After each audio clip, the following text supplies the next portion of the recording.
Welcome back to the Real House Guest of North Hollywood. I'm here doing book club with my Grammy, and today we are talking about Carl Radkes' book, Cake Eater.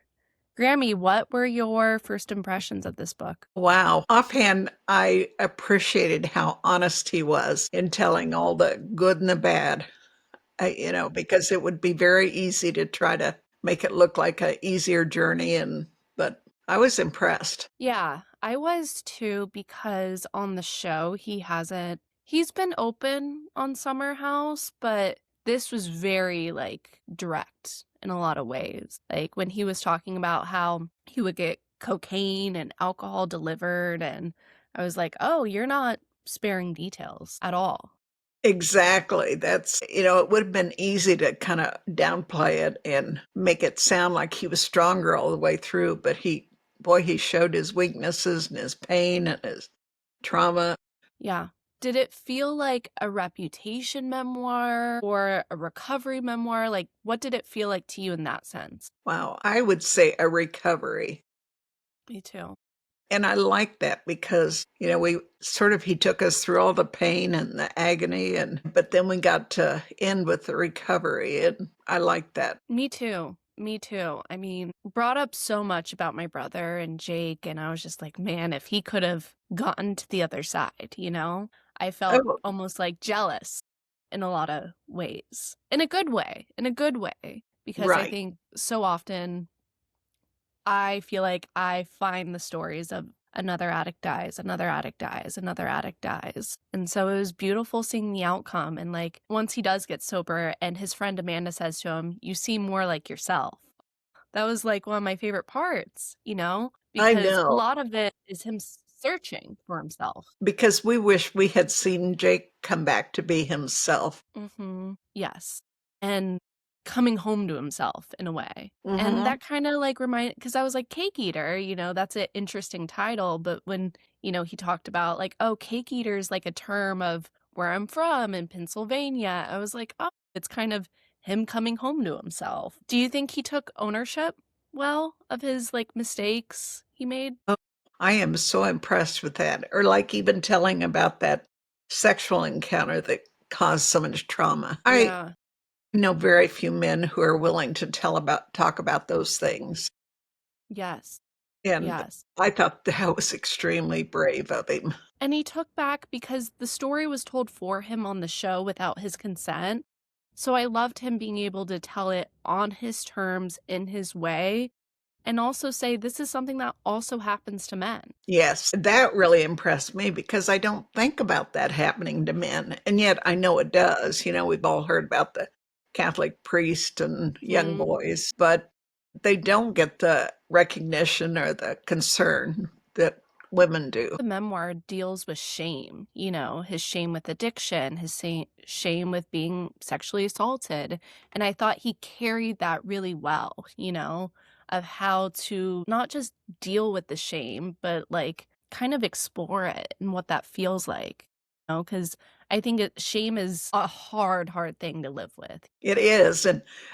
And I think just throwing this in on the whole reality TV thing where he was exposed to people and so it wasn't like he could go hide and pretend that he was perfect to the world. They saw him and then of course hearing about what happened from somebody else, I feel like that had to be devastating. Yeah, and have it not be because then the whole world is questioning his sexuality, when it came Exactly. from because when it was told on the show, it was more like, oh, Carl hooked up with a guy once. It wasn't told in its full perspective. And when you Exactly. hear the whole story, it's like, I'm so sorry we were questioning that. Yes. Well, and then to have to go back and watch the shows when they're aired, and then basically live through it all again. That would be the hardest with all of that. And with that moment and then his brother dying. That to relive that to me, I don't remember like the immediate after facts of Jake's death. It is like a blur in my mind. So to have to watch it recorded and then have the world speaking about it, that's like a nightmare. It would be because, basically sometimes it's a blessing when our mind doesn't let us remember certain things. But when I read this in the book about his brother, I mean, it hit me. I just felt so sorry for him and for his mother. Yeah, I mean, that's, like, my draw to Carl, and when I first started watching Summer House, because it took me a few years to get into the show, and then one time I was just like, "I'm gonna binge the whole show," and I'm watching it and watching it, and I was on my period, so I was really hormonal, and then I got to his brother's death, and it broke me in half, and I was like, "I'm gonna just send him a message," which I never really do, and it was before I had the podcast, and I had such a wonderful conversation with him and just yeah, and I don't know, because there are other people who obviously I have that have lost a sibling and to addiction specifically, but that just meant seeing it in that way, it was like, "Oh, I'm not alone in that." Yes. He seems like a very genuine person. And in fact, this is the first time I've read a book that made me want to go watch the show. And I love Carl on the show. I love Well, him. that's what he sounds like, I just to be able to watch him through the seasons and then see how he was when he was sober. Yeah, he's so different now. Like early on in Summer House, he's the guy who would have these big bottles of rosé. He would get in random fights that felt like out of nowhere. And now he's the guy where when they party all night, he's the one making sure everyone gets home. And then in the morning, he'll send like a group text and be like, "All right, guys, I got bagels for everyone on me." And then he's like going for a run. And he's kind of become his character in the house now is like the dad, who's like taking Yeah. care of everyone, which I think that's something I really liked how he talked about navigating like the change with sobriety, because Yeah. I think that's something Jake struggled with a lot.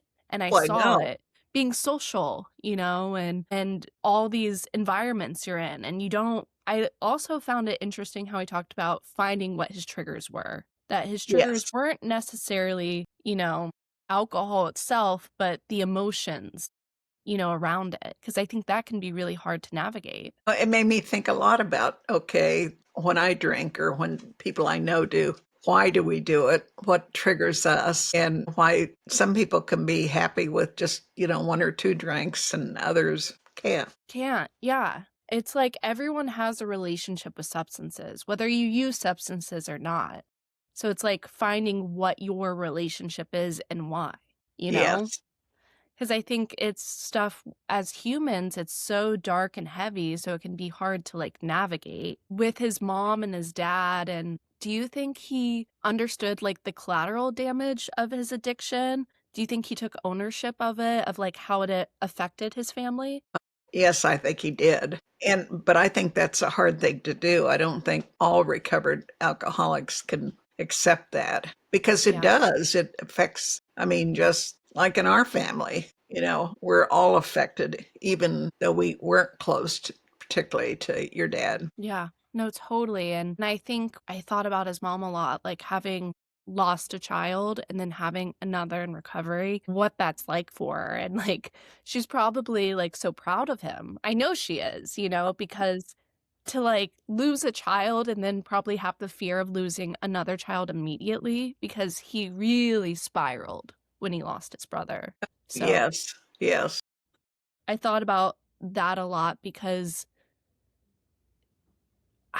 it just losing a child is the worst thing that can happen to a person, and then to have it so close to happening again, Do you think he, like go ahead. Go I was ahead. just going to say, I was impressed with the one friend because, when we meet somebody who's suffering with grief, it's always people don't know what to say or what to do. And he had that one friend who just listened.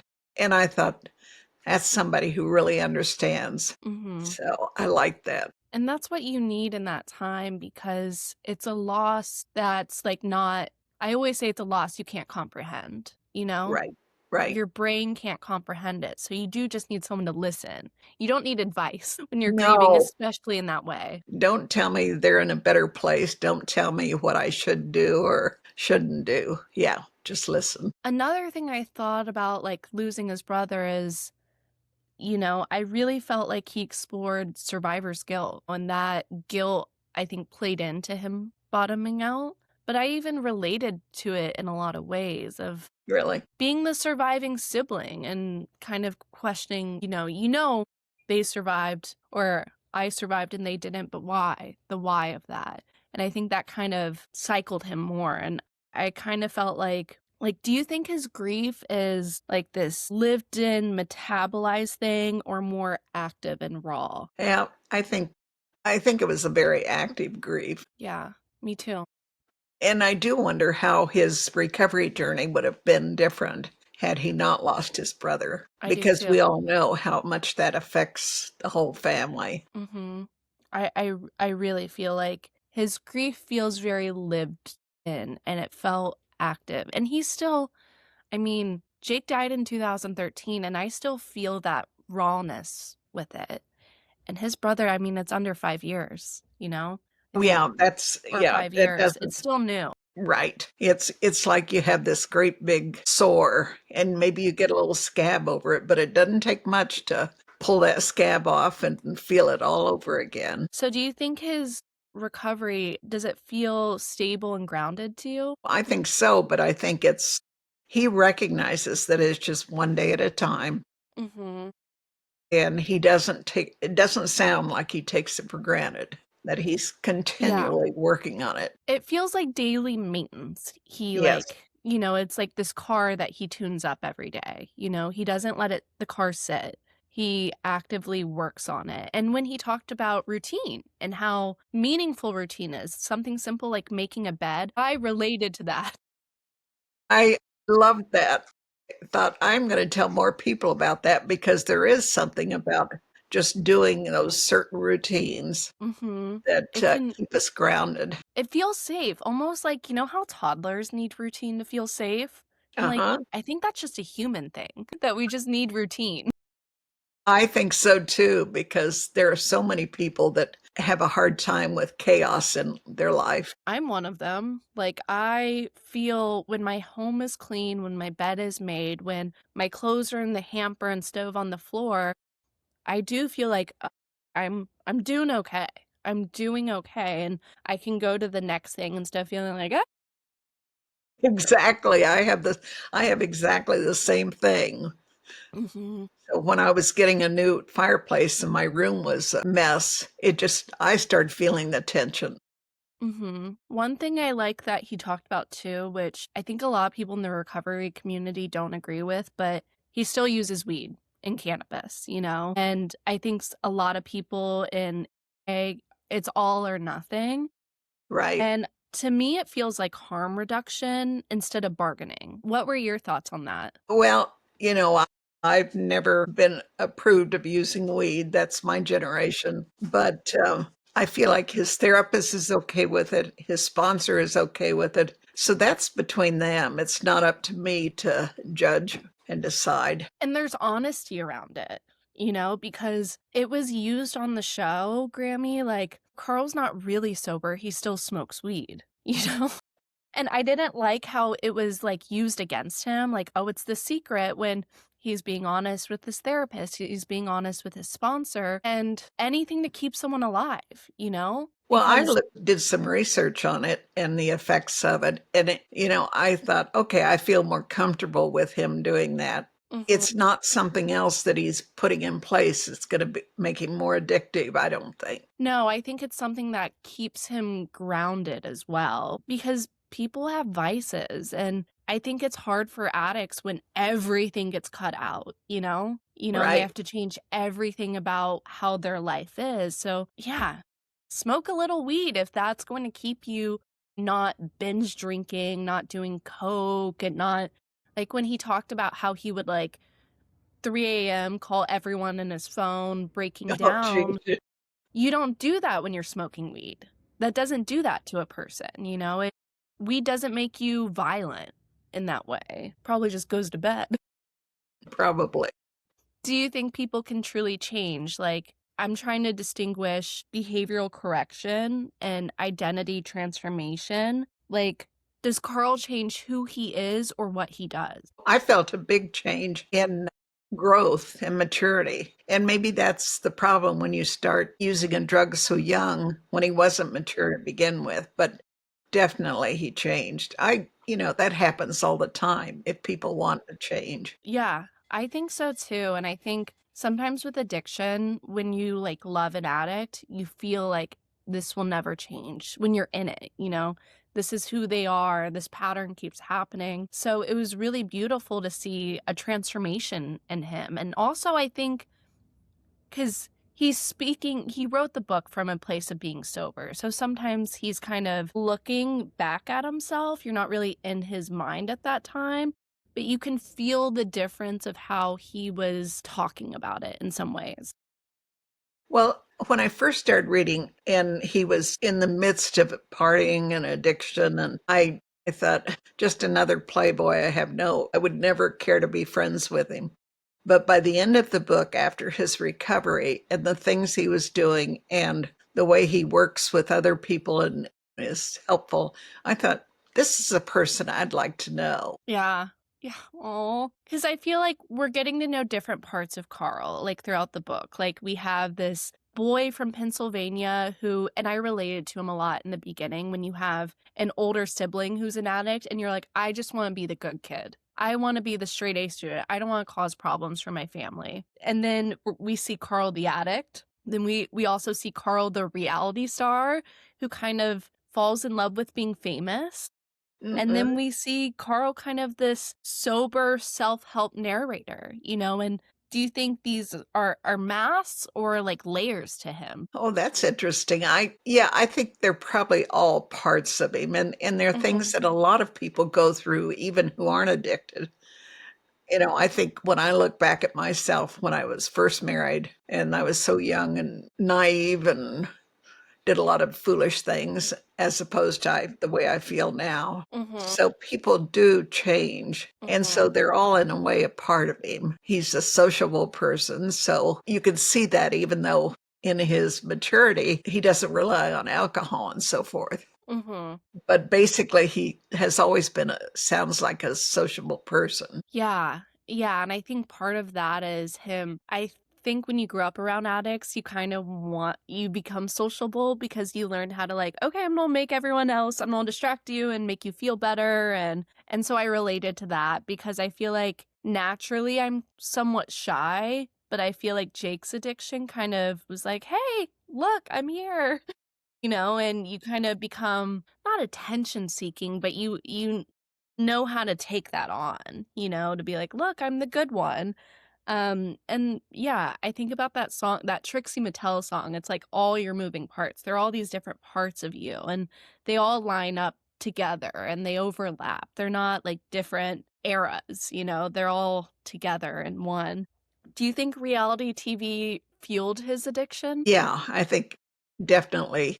I mean, that whole partying in the Hamptons scene maybe enhanced it or made it happen faster. Mhm. I don't know.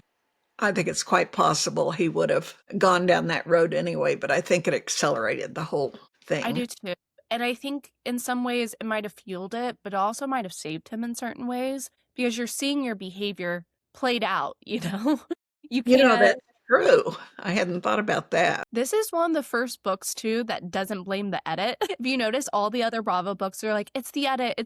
And Carl was like, they can't edit something that's not there. And I did really appreciate how he took ownership over that and didn't try to blame production.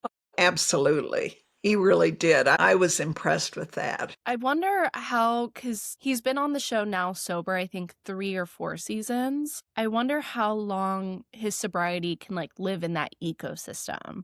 Like, I wonder how long, because he's still on the show, he's still going to the Hamptons, but he's like adjusted it. So I wonder how long it's sustainable in that ecosystem. I don't know. I hope he Me, continues. I think his business with the soft cocktails yes, soft is bar. wonderful. I think it's a great idea. I really want to go next time I'm in New York because I think that's something Jake would say when he would have stints of sobriety. It's so hard to not have a place, to not be able to be social. And he would often talk about feeling lonely to me. And, you know, it's like, yeah, so much of our world revolves around alcohol and we don't really have a lot of third spaces. And I liked how he talked about it's not just a place for addicts. It's a place for pregnant people. It's a place for people who are maybe a little more health conscious. Maybe you just don't want to drink that night and to have a place to go and not feel like, "Oh, I'll just go to the bar and have a club soda with a lime, you know?" Right, right. I have thought about that because I have a friend who's in AA. And so sometimes I just want to say, okay, let's meet for happy hour at the bar and where my friends go. Mhm. And then I think, well, I really don't want to invite her because it'll make her uncomfortable. So I would love a place like that we could go and, feel comfortable. And I And think a lot more people because, like that, those two young men who have a cookbook now that have mhm. all cocktails, Neil, Patrick, Mhm. and yeah, so it's becoming, like you say, more common. And Yeah, and, like, cause there's something fun about, like, going and getting a fancy cocktail that has mint and egg whites and all the fancy mixology stuff. Like, when I right. want a fancy drink, I'm not necessarily craving the alcohol, I'm craving the artistic level of mixology, and so we shouldn't leave people out just because they don't drink when they're trying to save their own lives. Like, I really appreciate when Carl was talking about leaving Loverboy, leaving the job, of how he cannot safely drink this product, and him kind of owning that. Like, some people can, but he cannot safely consume. Yeah, he was brutally honest, I thought, about his life and Mhm. the problems and what he could and couldn't do. And owning that and not, like, questioning it, like, "Oh, maybe one day." He knows, like, "No, I can't." What did you think about him, like, leaving his job at Loverboy? Because it was a major plot on the show. It was Was like, it? oh, yeah, it was because Kyle, the CEO of Loverboy, he's been on the show with him the whole time. Like, they're the besties. That had to be so hard. And so that even makes it even more impressive that he did do it. Mhm. Because it was so hard to tell his friend, like, "I love you, you were there for me." Because Kyle, I mean, Carl was showing up drunk, coked out, hungover. He was not a good employee for a long time, and Carl owns that. And so Kyle stuck with him, and so I think it must have been really hard on their friendship when Carl was like, "I can't do this anymore." I'm sure it was, but I think they must have a very good relationship that then he went back to Mhm, with the doing on the non-alc. Yeah, and, like, so I've had Lover Boys, they're not my favorite drink, but, I've never heard like, of them. it's I think on the it's more of, like, a thing that Bravo people like, and they're expensive. They're very expensive. I remember one time Ezra was like, "I got you a 4-pack." It was 4 for, like, $40. Expensive. Okay. It was Yeah. expensive. I wanna talk about the man dying on his vacation. I felt like that it was earlier in the book. That must have been so traumatic when he was in the hotel with that girl, and then the man was, like, looking in on them and then fell off the balcony. I mean, I think that must have been so traumatic, almost the randomness of it. Yes. I've never watched anybody die in an accident like that, but I just think that would be terrible. I mean, see it And I happen and not be able to do anything. and he felt guilt about it, Right. you know? And just the proximity of death to you as, like, a young person. Did it feel like a turning point at all to you in the book? I think it affected him more than he thought. Yes, it did. It seemed like he carried that guilt and those feelings with him for a long Mm, time. I think so too. It didn't feel like this dramatic antidote. It felt like a trauma that, like, lived within him for a long time. Yes. I wanna talk too about him breaking off his engagement to Lindsay, because again, Grammy, that was a major plot point on the show. Because Lindsay and him had been on the show, so the show has been on for 10 years now. Lindsay, Carl, and Kyle are the 3 that have been on the whole time, and Lindsay and Carl always had this intense friendship, very close friendship, and then when they got together, they were kinda like the king and queen of Bravo. Like, Andy Cohen was like, "I'll officiate their wedding because 'cause they're the first couple of Bravo." So when they broke off their engagement, and I think Carl broke it off, like, 2 or 3 months before, it was a big deal, and it all happened on camera. Wow. Wow. Mhm. See, that's what I think be hard with reality TV to have your life played out like that. No, at first when I read through that, it was like I had to go back and read it again. I thought, "Oh my gosh," because I thought reading along, okay, they're gonna get married and we're gonna read about the wedding and And then it's like, whoa, I felt it was an act of growth, though, breaking it off. For him to say, "This isn't what I want," you know, and so I think brave. brave, and also I think maybe a lot of addicts in my experience have avoidance where they don't wanna hurt your feelings, so they don't wanna say the truth, you know? So him just being honest, because yeah, it obviously sucked to break it off a few months before, but better than getting divorced, you know? Well, that was my thought, that was so smart because he's not ready for that kind of commitment, which, I think he wasn't. So, Yeah.